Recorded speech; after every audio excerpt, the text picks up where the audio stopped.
Many people who are buying a home are also selling one too. I'm sure you see plenty of mistakes the sellers make that hurt how their house appeared to you when you're out looking for them. Stay tuned as we help you avoid those mistakes as we bring you the top 11 mistakes sellers make. Selling a home is not something most people do frequently. Most people are involved in 2 to 4 home sales in their lifetime. Given that infrequency, we're going to identify for you ways to make your home selling experience as successful as possible. I didn't say easy, I said successful. So if you don't do these 11 things, you'll have a head start on the next home selling adventure. This is a 2-video series. This video will cover mistakes 6 through 11 in reverse order. So here we go. Number 11, taking lower offers personally. There are buyers out there who will make offers based upon their assessment of the value of the home. Their assessment may be much lower than yours. There are sellers who look at any offer less than the asking price as a personal insult to them. That's not the attitude you should have. This is a business transaction. Yes, there may be a lot of emotion involved, but in the end, it's a financial transaction in which you want to keep somebody engaged. Let's face it, they like the house. They're willing to take the time to write an offer for the house.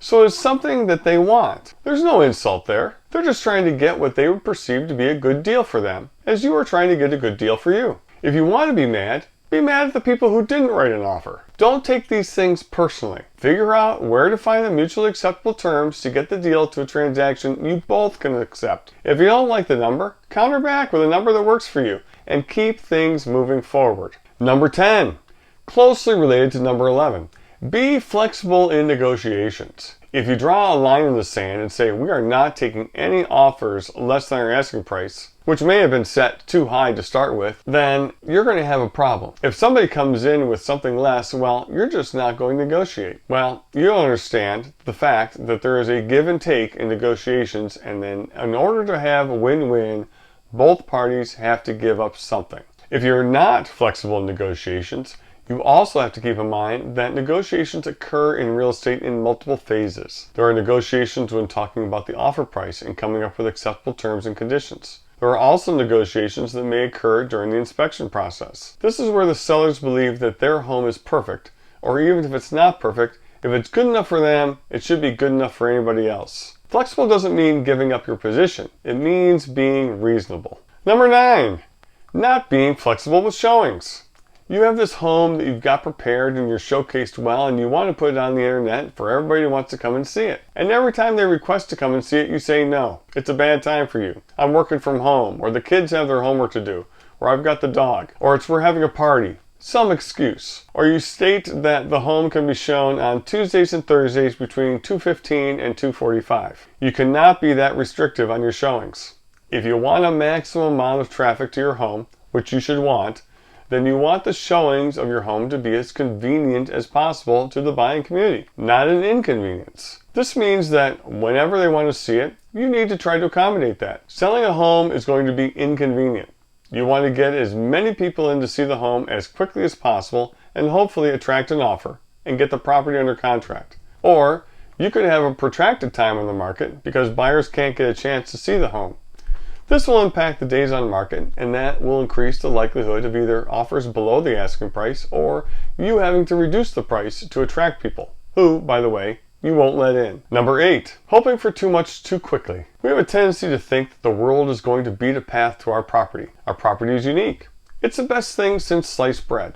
We're offering a great product and a great price. And because of all the things we've done to it, we're going to ask for the maximum amount possible, and we want to have the sale done as quickly as possible. Now, there was a period after COVID in which we had a lot more grace given to sellers about the condition of their home and how they're pricing it, and the frenzy of demand getting ahead of rational thinking. But those days are gone. So you need to make sure you're realistic about how much you can expect for your home and how long it may take to get to that amount, if ever. If you want the maximum amount for your home and you are out of line with what the market believes, you may get that price in maybe another 10 or 15 years as market values increase, but you'll not get as quickly as you would like. Patience may be required if you are not getting the buyer activity as quickly as others did a short while ago. Number 7, failing to prepare the home for sale.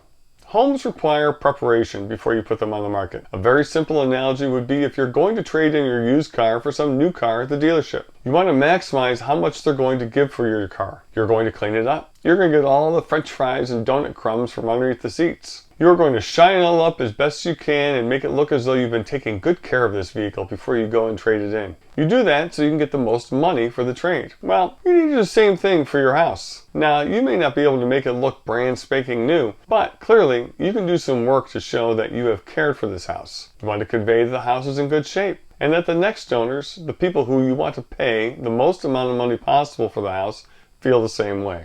Number 6.